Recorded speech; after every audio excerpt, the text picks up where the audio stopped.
జనవరి 1 ధైర్యముగా ఉండుటకు క్రైస్తవుని పిలుపు.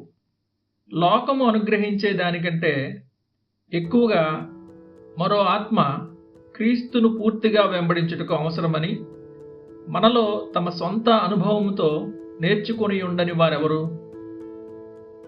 క్రీస్తును బహిరంగంగా ఒప్పుకునేవారు అనేకులు, కానీ వాస్తవమునకు క్రైస్తవులు మాత్రము కొందరే. సాతానుకు విరోధముగా పోరాడుటకు యుద్ధక్షేత్రంలోనికి వెళ్ళువారు అనేకులు, కానీ విజేతలుగా బయటికి వచ్చేవారు కొందరే. విజేతలైన సైనికులుగా ఉండవలననే ఆశను అందరూ కలిగి ఉండవచ్చును, కానీ విజయాన్ని చేరుకునే మార్గంలో తారసపడే శ్రమలతో పెనుగులాడే ధైర్యమును మరియు దృఢ నిశ్చయతను కలిగి ఉండేది కొద్దిమందియే.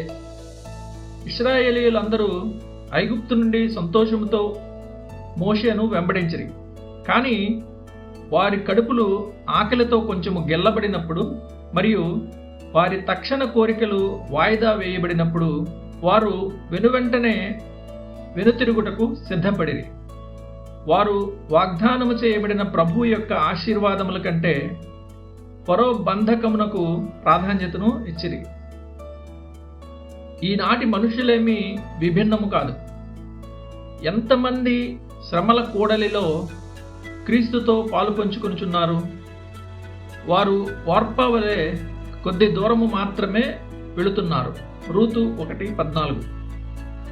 వారు సువార్తను బహిరంగముగా ఒప్పుకొని తమను తాము పరిశుద్ధుల ఆశీర్వాదమునకు వారసులుగా పేర్కొనుచున్నారు, కానీ వారు పరీక్షకు గురైనప్పుడు వెంటనే ప్రయాణముతో విసిగి క్రీస్తు కోసము భరించుటకు ఇష్టపడరు. శ్రమ యొక్క మొదటి సూచన వద్ద వారు పరలోకమును కోల్పోవుటకు ఇష్టపడకపోయినా రక్షకుణ్ణి ముద్దాడి వదిలిపెట్టెదరు, కానీ వారు దానిని ప్రియమైన వెలతో కొనుటకు అస్సలు ఇష్టపడరు. ఒకవేళ వారు మార్గంలో అనేక మంది శత్రువులను ఎదిరించవలసి వచ్చిన ఎడల వారు పారని తమ సొంత తొట్టెల విషయంలో స్వయం తృప్తి గలవారై సాహసముతో సంపాదించుకుని జీవజలమును ఇతరులకు వదిలివేయుదురు.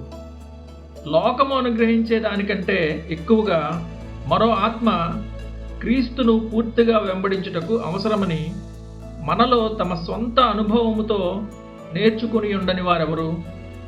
ఓ క్రైస్తవుడా, అలాగైతే నీవు క్రీస్తును వెంబడించుటకు కావలసిన ధైర్యము మరియు పరిశుద్ధమైన దృఢ నిశ్చయత కోసము దేవునిని వేడుకొమ్మని ఇది నిన్ను హెచ్చరించుచున్నది.